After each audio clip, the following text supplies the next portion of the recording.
welcome to another edition of In Pit Lane. Well, coming up this week on the program, somebody who joined us, about this time last year, a little earlier, is Jordyn Sinni. He was racing Formula Ford back then. Well, now he's in the Dunlop Super2 Series, which is, I suppose, is the really the final step on the ladder to the main game, the Supercar Championship, and he'll be joining us a little bit later on the program. Also, we've got some great music coming up a little bit later on in the program as well, so stay tuned for that. But we're really tight on time again. Doc, how are you? Very good. Recovered from the weekend. We got a little bit of a lightning bolt up us on the weekend and had a lot of fun doing it. That's a really good segue, because right now you'll find out about what we were doing on the weekend as we go to the In Pit Lane news.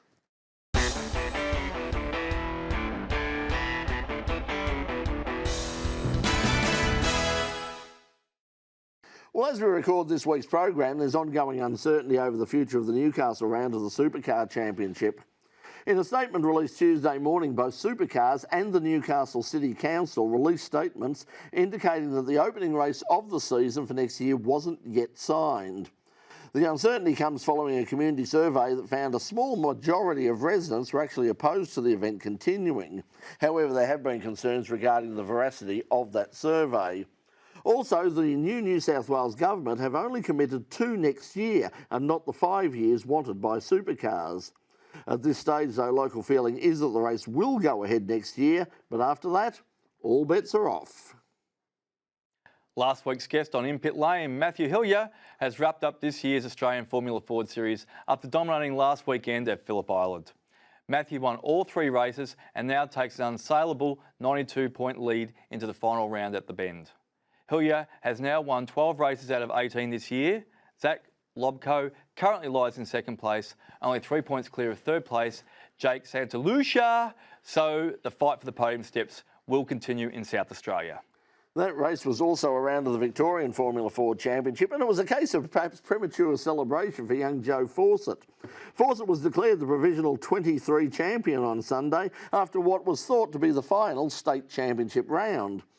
Imagine his surprise on Monday when he found out that the to-be-confirmed 5th round of the series at Calder Park had suddenly been confirmed. The return of a Motorsport Australia sanctioned round at Calder Park will now take place on the weekend of October 28th to the 29th. How does Joe feel about that? We'll find out next week when he joins us here as our studio guest on In Pit Lane. Looking forward to that. Once upon a time, many years ago, motor shows were a highlight of the year. Melbourne International Motor Show was a favourite of ours every time it was held. It was like Christmas. Sadly, motor shows have gone the way of VHS tapes and phones that were hardwired on the wall. Young people, it's true, ask your parents. But last weekend, the motor show returned to Melbourne, but this time they were very different motors. The Melbourne EV Show was the first major new auto show since the glory days of the Melbourne Motor Show, last held back in 2014. The EV Show attracted a number of major auto manufacturers, as well as smaller, more specialised brands in the EV sector. Bikes were also featured, including an area to test ride, a feature that Doc was only too happy to try out on this all-electric trail bike. Look, it's a 12 kilowatt. 125 kilometre distance, and it goes like the clappers, 0 to 105 seconds, so she's fairly fast. Jeez. This is the first of its model. We got the specs made in China, and that's the largest they'll go with us with the engine. What a mono! Apart from the cars and bikes on display, there were other companies featuring their EV-related product range. Hankook Tyres featured their involvement in Formula E as the centrepiece of their stand to highlight their specialised EV tyre range, Ion. Surely a marketing gimmick if ever there was one. But no, the nature of EVs apparently provides a whole new set of challenges for tyre manufacturers. EVs are about 30% more heavier than ICE cars, and also EVs generate high amount of instant torque when you press the throttle. And these two factors make the tire go through slippage, and then they kind of have a roll in the same place, leading to uneven wear and you're reducing the life of the tires. So now what we have done, we have taken a different compound. The structure of the tire and the sidewall is uniquely designed specifically for EVs, which can take the weight of the car and also doesn't go through the slippage, thereby giving you a longer life for the tires. Major OEMs on display including Peugeot with their high-performance hybrid, the 308 BEV, which claims around 60 kilometres of pure electric driving range with a battery that can be recharged in around 3.5 hours using a dedicated fast charger. Ideal for that quick run to the shops and back. But when used together with the turbocharged 1.6 litre 4-cylinder petrol engine, the car provides plenty of performance, rivaling the GT version and putting the car into the hot hatch segment of the market. Audi's star car was the RS e-tron GT, with 2 electric motors, one at each axle, combining to pump out an impressive 440 kilowatts of power. It comes with an impressive price tag too, at over $200,000. At the other end of the market, GWM, Great Wall Motors, with their far more basic Aura, one of the cheapest EVs on the market at just under $40,000. Sadly, their main competition in MG chose not to attend. Probably the most popular stand at the show was the one from Hyundai, who showed off the brand new Ioniq 5N. The N version of the Ioniq 5 is the first electric car from Hyundai's high-performance division and is its largest, most powerful, fastest accelerating and most expensive vehicle ever. The N Series has been a huge success for Hyundai, changing the image of the brand around the world. Much of that success put down to the company's involvement with motorsport, like the World Rally Championships and TCR. Motorsport is important to us because, you know, it's an opportunity to show the technology that's behind our cars, the way that, you know, it's great technology in everyday driving, but when it comes to a performance space, Hyundai can also perform there as well. The first Melbourne EV show was a small start, but judging by the steady stream of people coming through the gate, it may well mark a new era of old-fashioned motor shows in Australia. Certainly the organisers believe so, having booked the space for the same time for the next 8 years. If you'd like to see more from the Melbourne EV show, including extended interviews with Audi, the Tesla Owners Club, Peugeot and others, head to the In Pit Lane YouTube page. And while you're there, please help us out with a like, subscribe and leave us a comment. Preferably a nice one.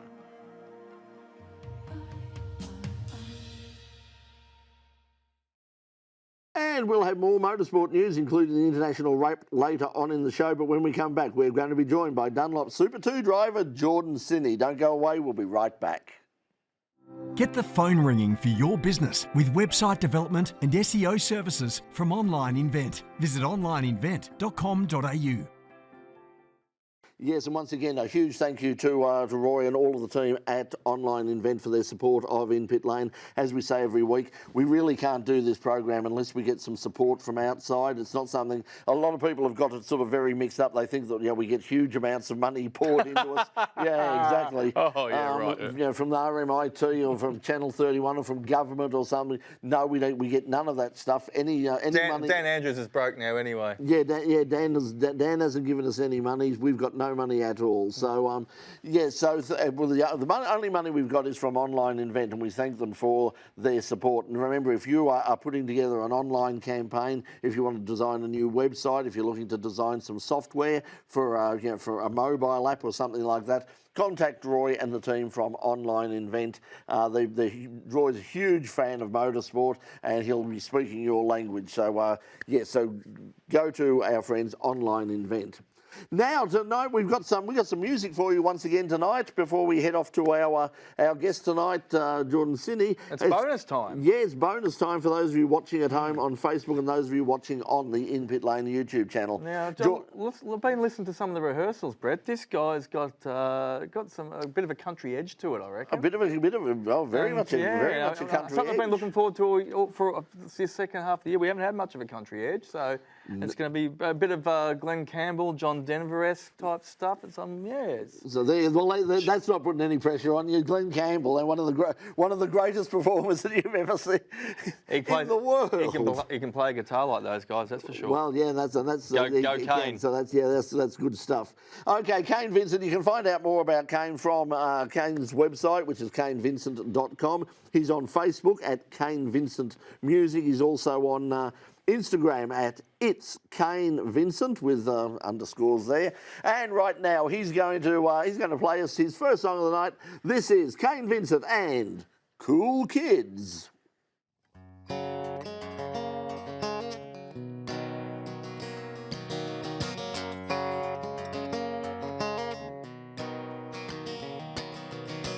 Cool kids on the side of the road this morning, throwing rocks at the truckers as they go by. Nothing else to do, this town's so boring. They're running with the law for vacant eyes. Head to the river with the boat they built together. Sank to the bottom and they watched their work go down. They're gonna get together, try and build a new contender. Better figure it out, someone will drown. Said you'd meet me by the old dead oak. Stood there for days, I was full of hope. My heart's not broken, but it's back there on the ground. Finger paradiddle on the steering wheel. Music so loud, pretending I can't feel. I didn't know it then, but I'm slowly coming round. And I was one of the cool kids.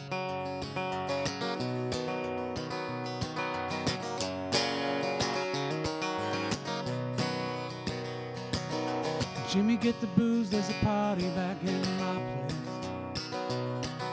He's got a piece of plastic and it says he's 21. Sang and danced all night till Dave got shit-faced. Ding-dong ditched him for his mom. Skipping school and they meet behind the station. Stealing kisses was the one thing on their mind. Damn kids with passion got no patience. Sometimes you just can't hit rewind. Said you'd meet me by the old dead oak. Stood there for days, I was full of hope. My heart's not broken, but it's back there on the ground. Finger paradiddle on the steering wheel. Music so loud, pretending I can't feel. I didn't know it then, but I'm slowly coming round. And I was one of the cool kids. I was one of the cool kids. White lines, my mind wanders off, wondering if you ever still think of us. I gotta go back and see. I pick it up at the oak tree. Pick it up at the oak tree. Said you'd meet me by the old dead oak. Stood there for days, I was full of hope. My heart's not broken, but it's back there on the ground. Finger paradiddle on the steering wheel. Music so loud, pretending I can't feel. I didn't know it then, but I'm slowly coming round. I didn't know it then, but I'm slowly coming round. I didn't know it then, but I'm slowly coming round. And I was one of the cool kids. I was one of the cool kids.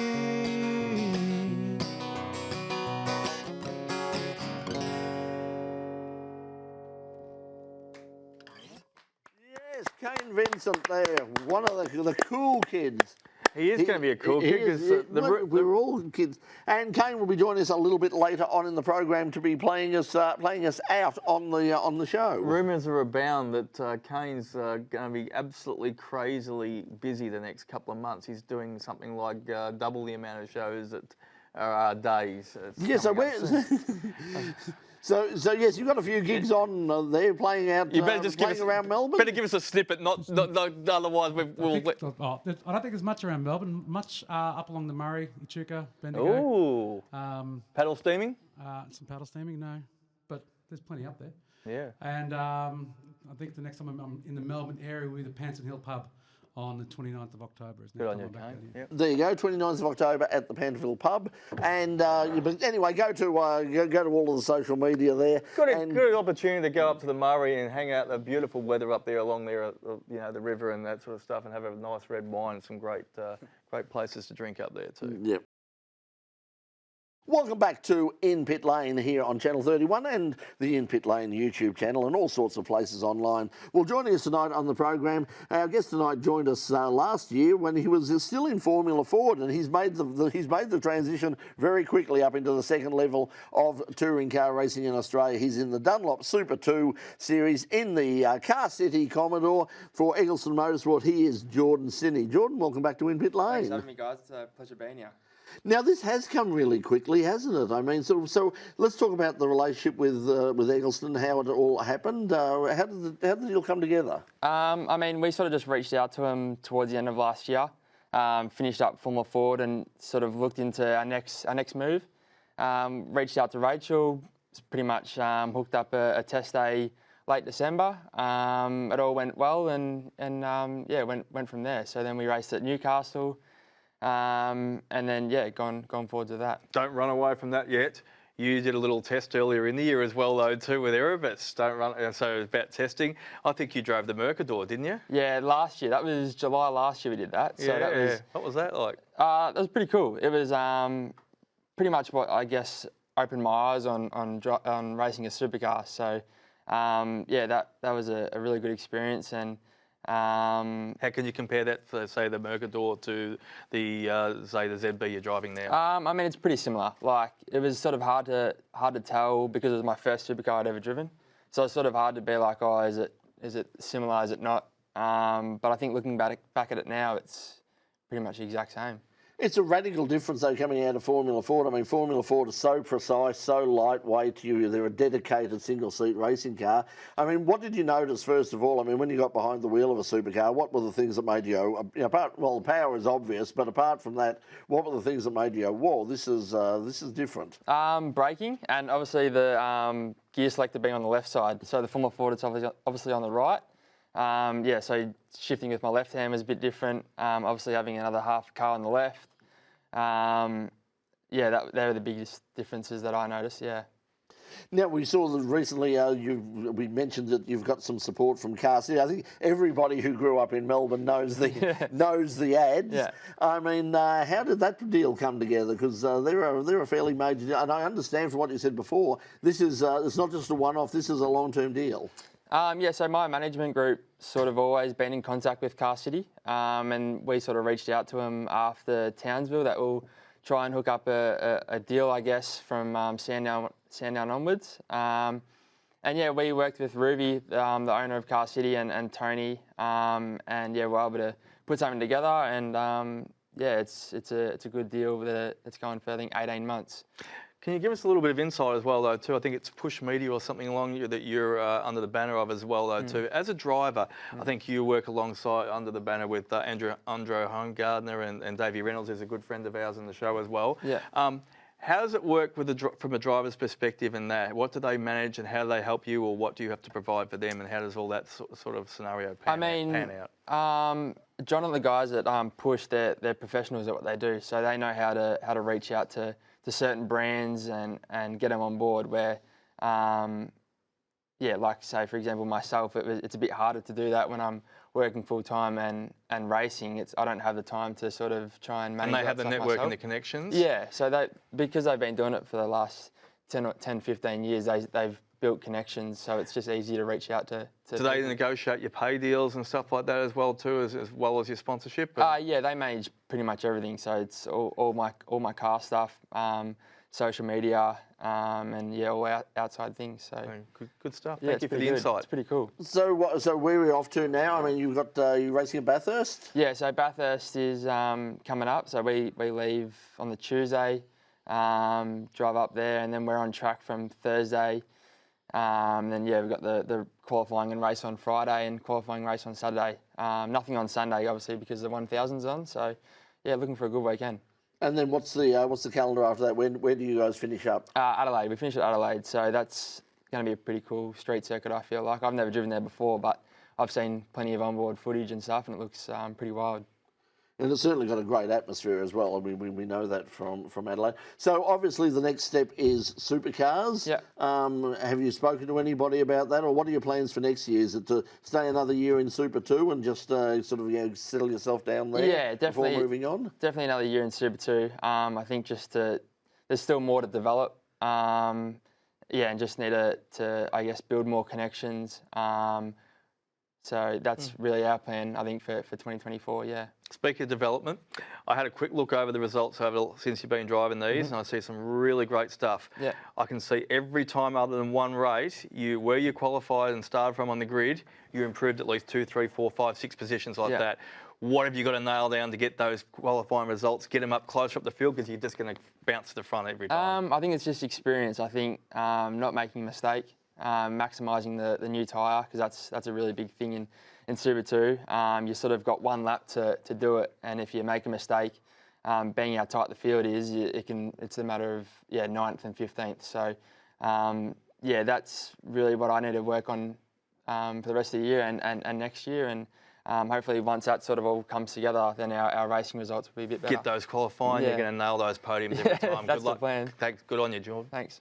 So is that definitely in terms of what you're looking for is supercars? We've mentioned before, I mean, for over the past few weeks for young drivers who have come in, we mentioned it with Matt Hillier as well. I mean, there is a bit of a logjam at the top of supercars at the moment. So have you looked at other alternatives? I mean, overseas is always an option, but I think that's always been my second. So obviously my main goal is supercars, and like you said, because it's becoming so congested up the top, it's sort of you got to look elsewhere, and maybe over in Europe. I'm not too sure.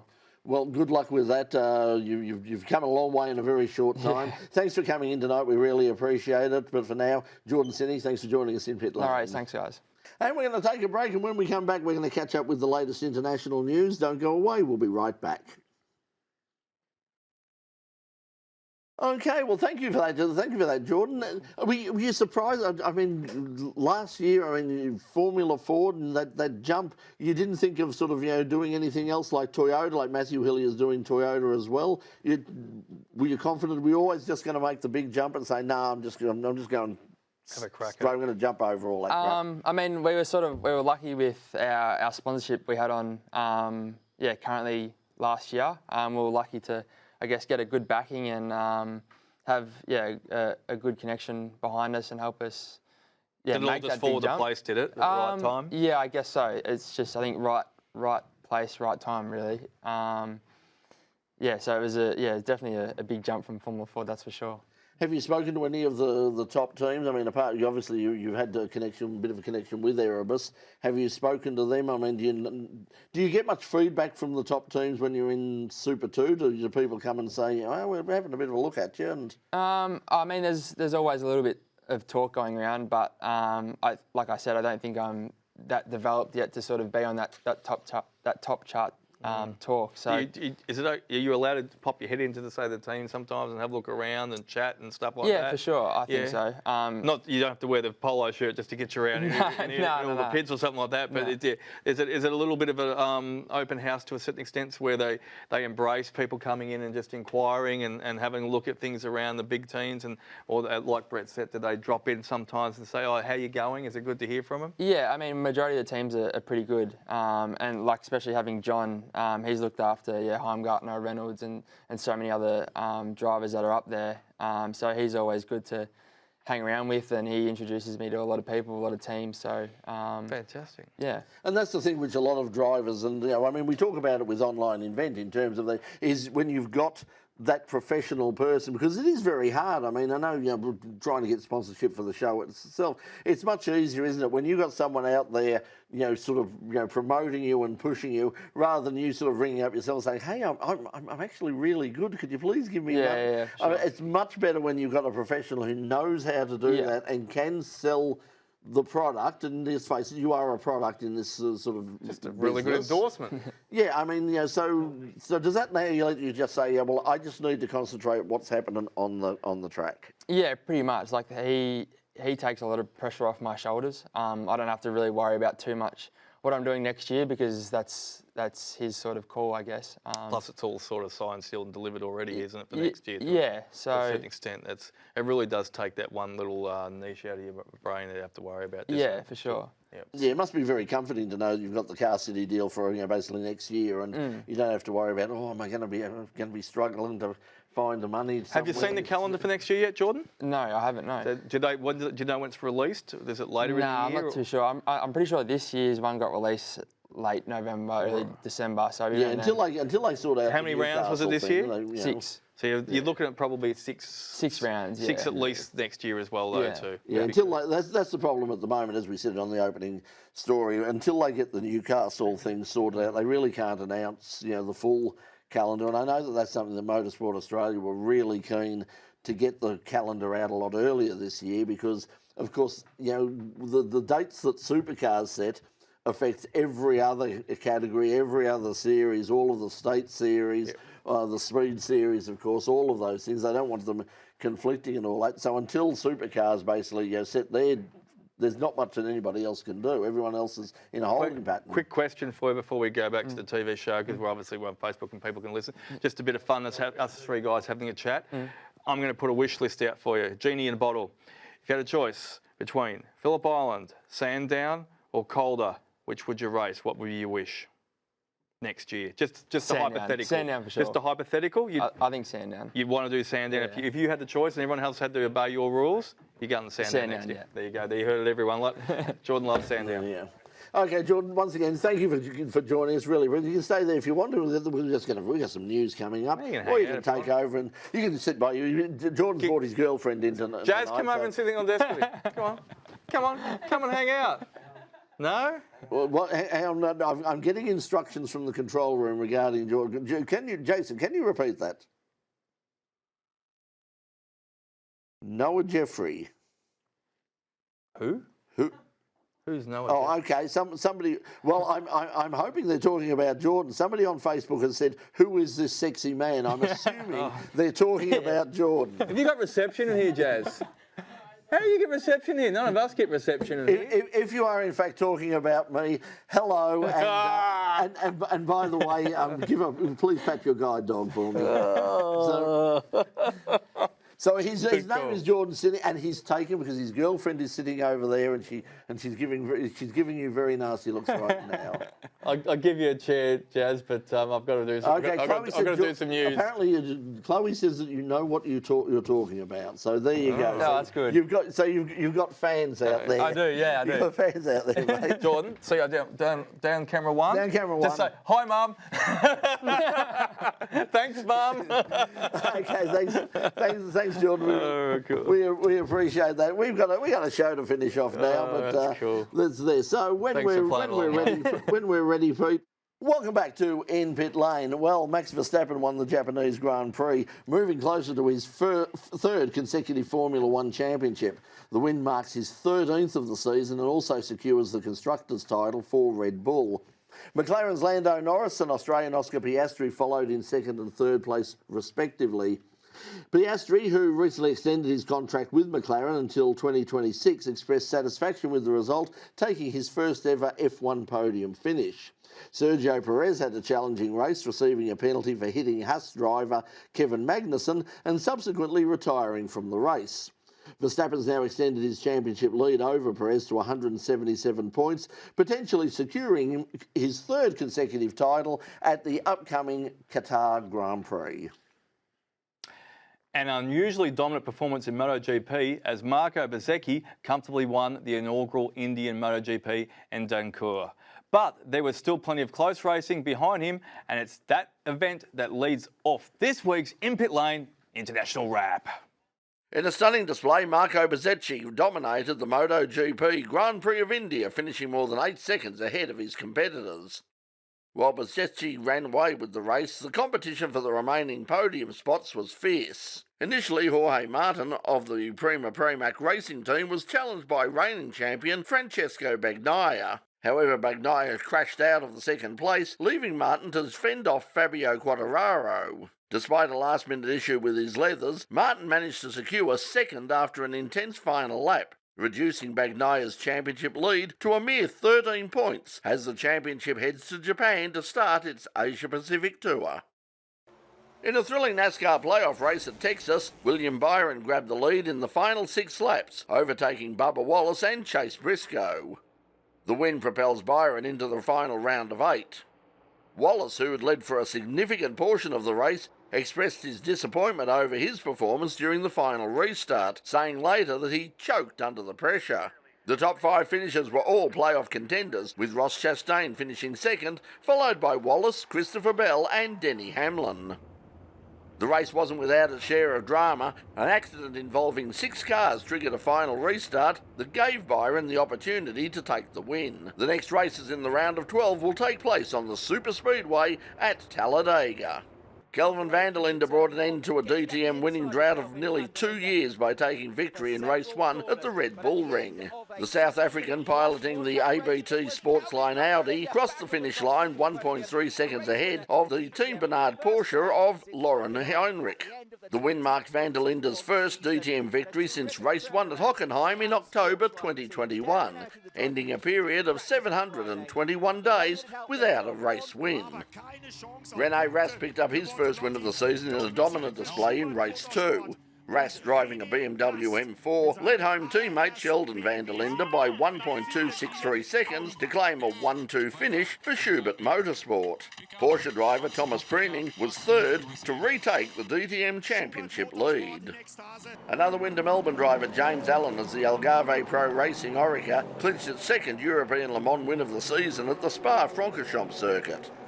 Co-driving with Kiffin Simpson and Alex Lynn, Allen again topped the podium in a race marked by 5 safety cars and 3 full-course yellows. The Cool Racing Orica secured the LMP2 Pro-Am victory, finishing second overall. While the GTE category saw the Proton competition Porsche cross the line first, but a penalty for not respecting full-course yellow rules resulted in the Iron Lynx Porsche being promoted to first place. And Top Fuel's Doug Collitter stayed undefeated in the NHRA countdown to the championships, picking up his second straight win on Sunday at Z-Max Raceway and moving into the points lead at the 15th annual NHRA Carolina Nationals. Collitter beat Mike Salinas in the final. In funny car, Bob Tasker, the third, took the win against points leader Robert Height in the final round. In Pro Stock, Greg Anderson picked up his first win of the season, defeating his teammate Dallas Glenn in the final round. While Gage Herrera earned his first career victory in the countdown to the championships on his Suzuki to win against a red lighting Hector Arana Jr. in Pro Stock Bike. Yes, out tonight is Kane Vincent. You can find out all of his details at kanevincent.com. He's playing at the Molesworth Festival coming up on Cup weekend, but right now he's playing for us and he's taking us out with his song, I Don't Think So. Here's Kane Vincent.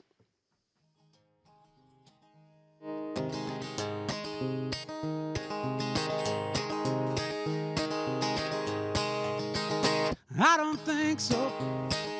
You don't know just where I'm at, and I don't think so. Don't you worry about that, and I don't think so. You excel at being free, 'cause I don't think you're ever gonna be the end of me. I know you're lying, you said you were alone.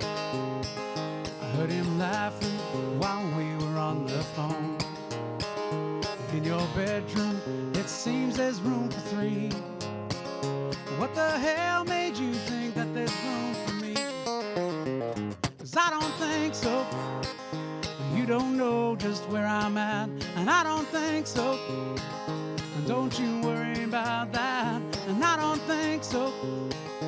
You excel at being free, 'cause I don't think you're ever gonna be the end of me.